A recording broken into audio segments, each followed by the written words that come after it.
going to start in the diagnosis process. What are families seeing in their loved ones that's requiring them to go to the doctor or seek maybe more medical attention? So early diagnosis is personality changes, increased apathy, things like getting lost. Yeah. Though, someone always got lost with their whole life and it's not change, that's not dementia, that's just their personality. But a common thing is with dementia is everyone gets lost walking out Home Depot and they, can't find their car. Dementia is when you get lost and you don't know what your car looked like. So, Yeah. so and then more frequent forgetting things or losing things, more than the normal. It's so normal to lose things occasionally, but not all the time. Yeah. And this would be different from the norm. This is like if you've got somebody who's always lost their keys and not Always a big misplacing deal. things. Yeah. Yeah. You forget what your keys look like. So, Yeah. Or You even had keys. Yeah, exactly. You mentioned apathy. What does that look like? How do you differentiate like apathy and depression often? that can be difficult at first. So depression can be loss of enjoyment in past enjoyed activities, but that can be, that's where it gets hard to differentiate. So we end up putting a lot of patients with dementia on antidepressants because we thought they're depressed. But with dementia, it's more of a collage of other issues as well as the apathy. So apathy would be these people just lose interest in everything. But they're also forgetting things. They're also having Communication difficulties. They're having difficulty word finding. Yeah. And so it's normal to have more of a depression, but this is more than just depression. This is like they're no longer engaging as much. And then even after starting these antidepressants, what can take months to work, even with younger folks, you're still not seeing them all of a sudden enjoying these activities again. You're not getting a 180 out of them. Yeah. So it's still persistent or even worsening. And at what age? I mean, we were talking about a lot of times when people even get diagnosed with early dementia, we might have seen things going on For 10 years. 10 years or so. There's just kind of steadily progress. So in hindsight, when you think about your loved one, you go, oh yeah, I saw these, this has been going on for a while. It's just reached that point where it's really becoming, maybe an issue or And that's why people don't get early, recognizable. that's why you miss early diagnosis, because a lot of these things can be attributed to depression or something else. Or just old age. It's common to forget your things. It's common to not know where your car is. They don't think anything of it. It's just old timers, not Alzheimer's. Yeah. But just because you're old doesn't mean you have Alzheimer's. Yeah. That's the other thing. Yeah. Okay. Yeah. So we have lots of 89-year-olds who might have some mild cognitive deficits, Yeah. but it doesn't impair their daily life. Yeah. Alzheimer's disease starts to impair their daily life. Okay. Yeah. So it's the impairment piece that's also important. And how long are we seeing these symptoms last for in the early stage? Well, we try to go through what more of the early stage would be. So we're talking about repetitive behaviors, Yeah. right? Communication difficulties, right? They stop, they no longer will groom themselves. Women will stop doing their hair, they'll stop putting on their makeup. Someone who was always on time is now becoming late. Unable to pay their bills. They're getting lost while driving. So getting lost is a big one, right? Difficulty with sleeping at night. Yeah. So there's a whole other symptoms we look at for early dementia. And so That kind of, some of the stuff you're saying almost bleeds into then when it's turning into moderate dementia, that next phase when, someone's having difficulty sleeping at times, but now it's worsened. Yeah. They're not able to sleep at all at night. There's no interventions that are really helping. Yeah. Well, and what are families supposed to do when these symptoms happen? So now they have the symptoms, and now they've gone to a doctor. They maybe get referred to a neurologist. They're diagnosed with Alzheimer's. What options do they have at that point? What do they do? I mean, it's not, oh, we need assisted living now. What are some of the things that a If- doctor might, So there's drugs we can give that will stave off. It doesn't, the long term, like drugs like Aricept, Dementia,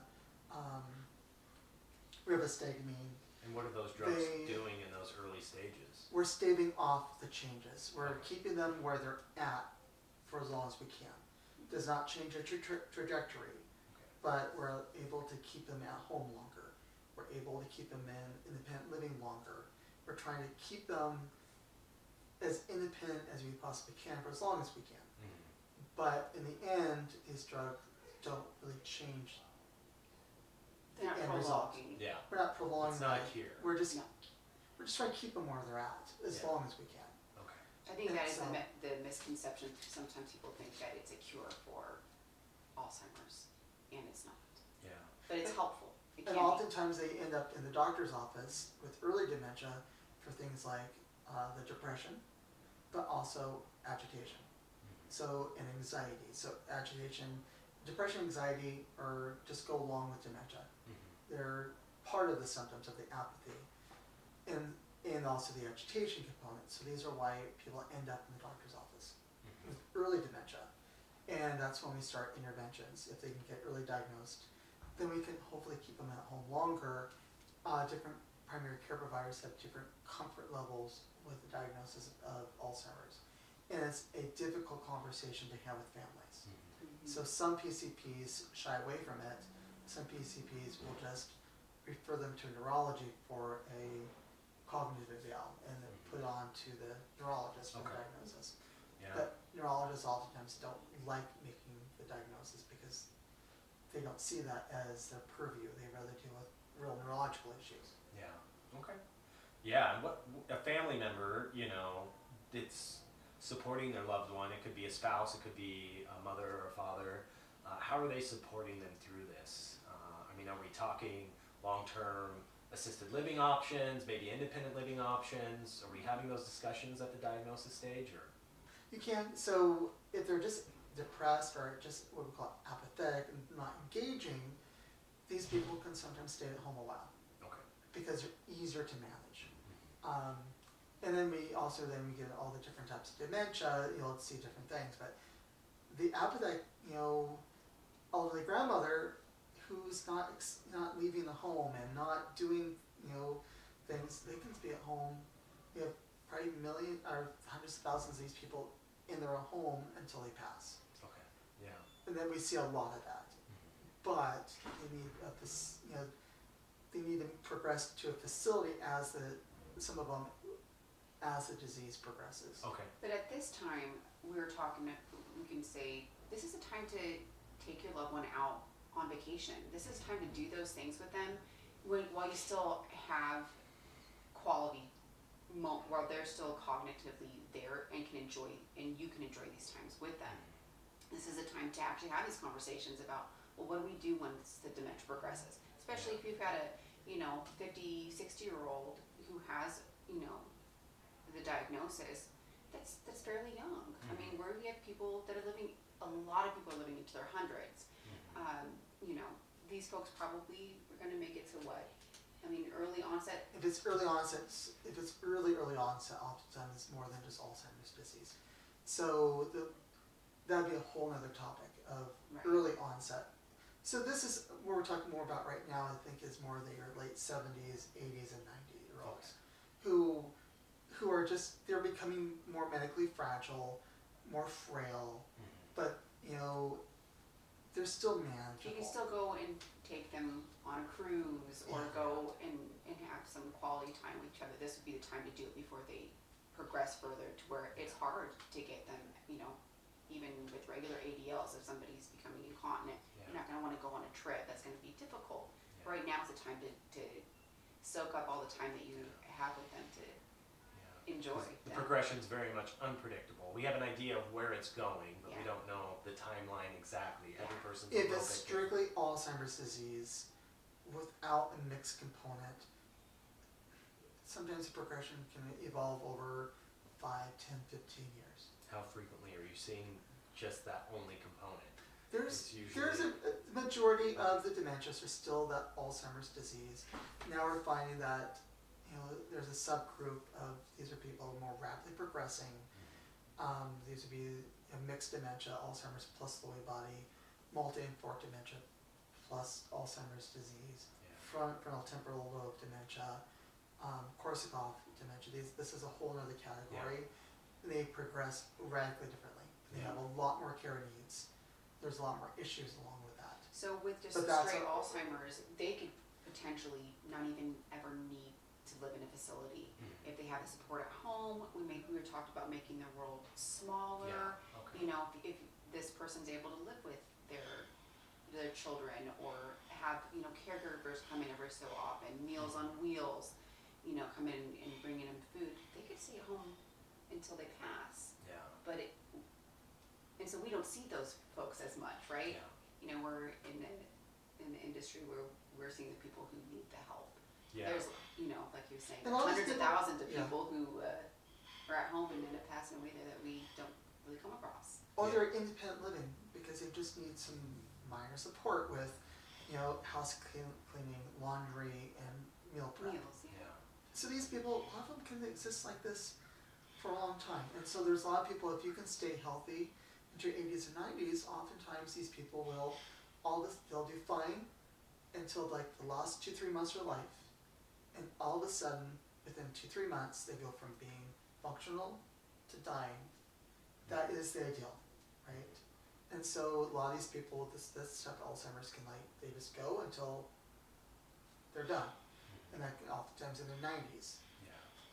And these people can live in assisted living or independent living. They can do quite well.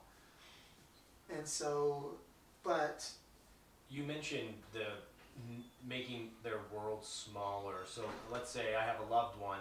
What should I do to help them make their world smaller? How do I decrease those responsibilities in their life? oftentimes they don't like giving up.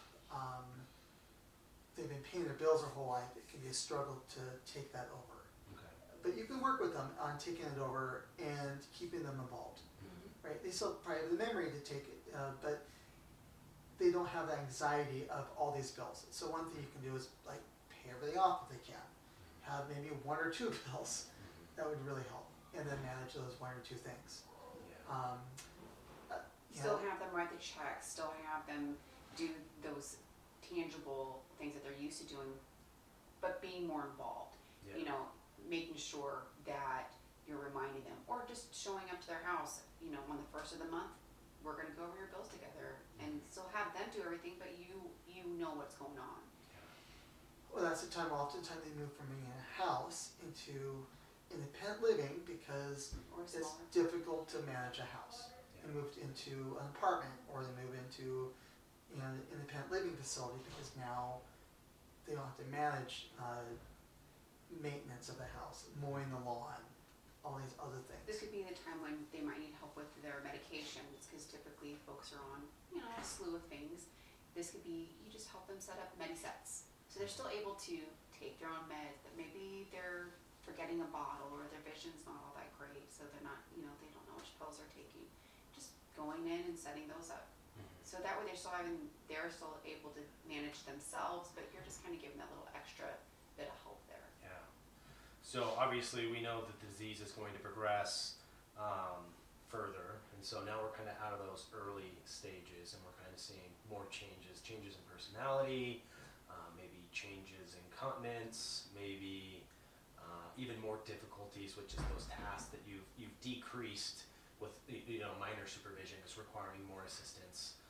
What kind of things should we be doing? What kind of things should we Well, be the first thing is monitoring? families generally wait too long to place their loved ones. Okay. They've waited to the point where it's becoming a crisis. You have caregiver burnout.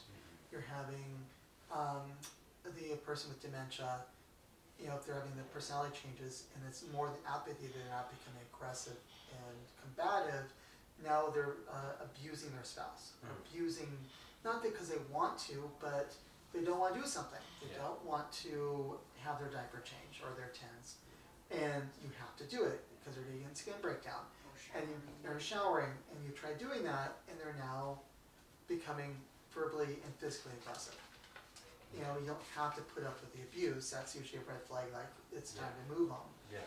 Both because, you know, you don't want to reach that point of utter exhaustion and burnout, but some families do because it's so expensive. And there seems to be a lot of more safety concerns, leaving the stove on, wandering the house or wandering outside of the house into the community and not having any direction or any understanding. Constant wandering, up all night. So now the caregiver, because their loved one's up all night, they can't sleep. Yeah. And just, yeah, there's just so much more and the personality changes become more exaggerated at this stage. And this would be a good time also, as a family member, maybe you have your parents living at home. I would recommend, if you already know that one or both of them has dementia, early dementia, to keep talking with them about this, because there could be things going on like at night that maybe they're not sharing with you. You might not realize to the extent of what's going on. So to keep an open dialogue with your parents or grandparents of what's really going on at home, so that you can help intervene before you have, you know, grandma, grandpa leaving in the middle of the night and wandering down the street, you know. You can also look at some medical issues that can compound it too. Do they have COPD, CHF? Do they have worsening arthritis? You know, at this stage you can also look at, do they need pain meds? But, you know, that goes into a whole nother topic.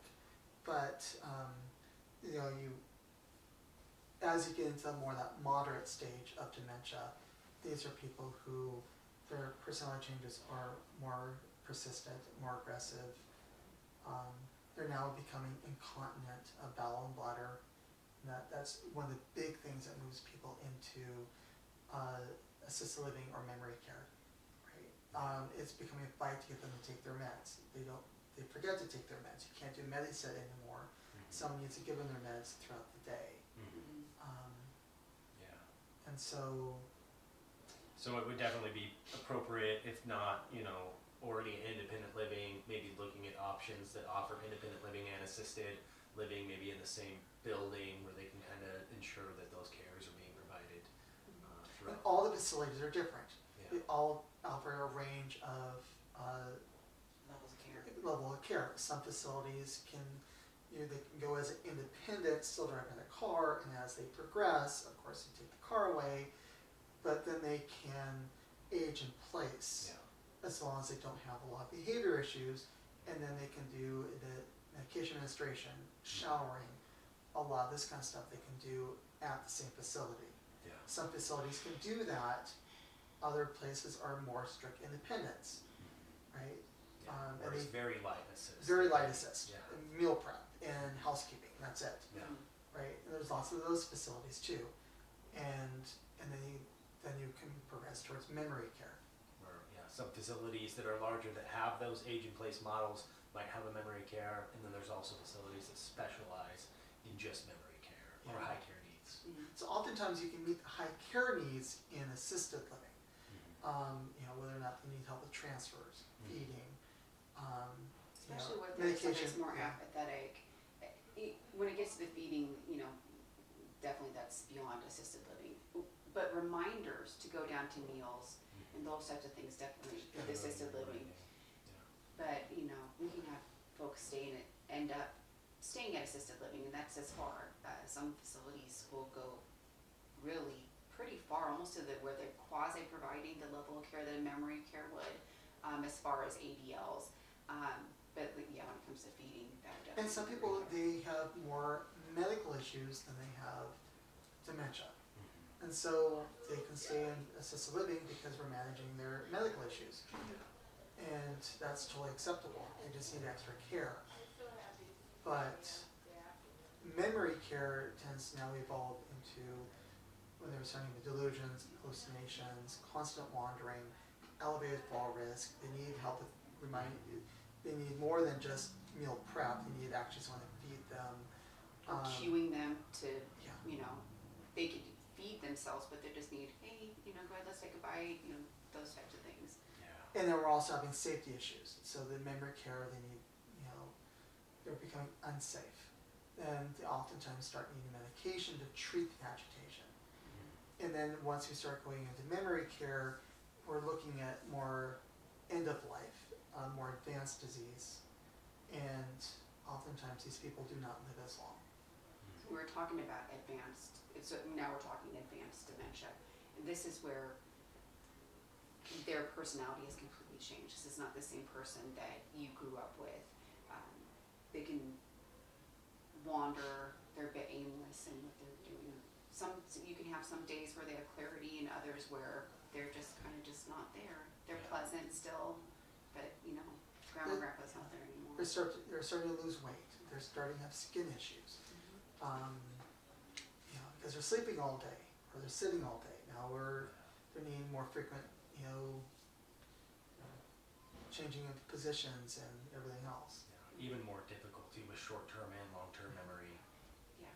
They're really losing who they are at this stage. We're really moving to the advanced, and a lot of these patients will only be in memory care. Some of them will be in memory care for, if it's some patients, memory care for 7, 8, 10 years, because they just need that level of care. Other people have, especially men, will reach memory care and they'll pass away within 3, 4, 6 months. Sometimes women oftentimes will be in memory care for 1 to 3, 1 to 4 years. Yeah. But they're Yeah, I'm thinking too with the placement. I mean nobody has the right answer and it can happen differently for everyone.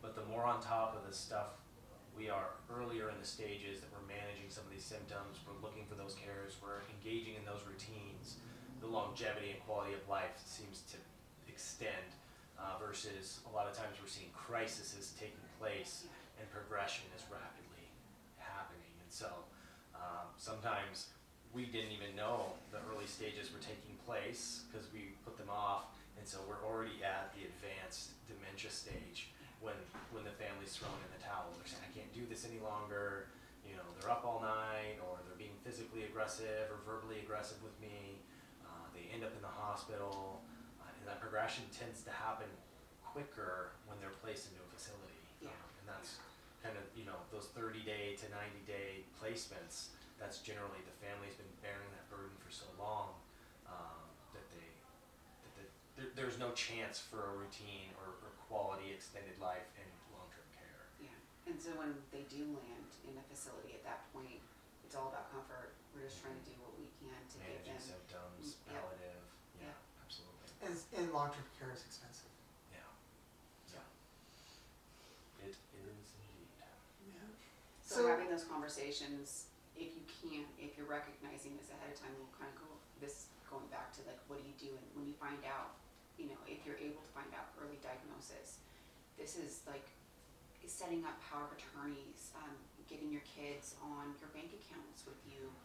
As much as they're comfortable with and you're comfortable with, people can have things set up with a power of attorney. It doesn't get enacted until a provider signs off, yes, we're, incapacitated, and now the power of attorney takes place. But having these conversations and these things set up ahead of time can save you so much grief in the long run, because at least you have a plan. And you can research. There's a lot of information online about what to expect.